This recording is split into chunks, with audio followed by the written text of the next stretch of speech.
আমাদের কবিরহাট উপজেলা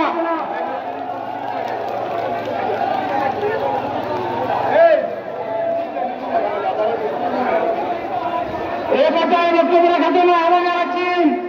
ইতিমধ্যে যিনি বিশাল মিছিল নিয়ে আমাদের মাঝে এসেছেন, এক সময়ে নোয়াখালী জেলা ছাত্রলীগের সাধারণ সম্পাদকের দায়িত্ব পালন করেছেন, নোয়াখালী জেলা ছাত্রলীগের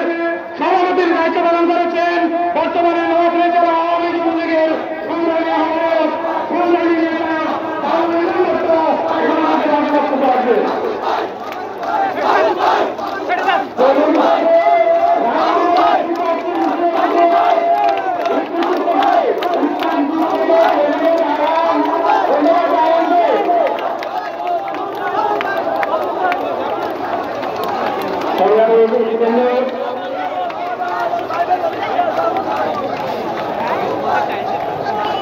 জামাত শিবিরের রাজনীতি নিষিদ্ধ করেন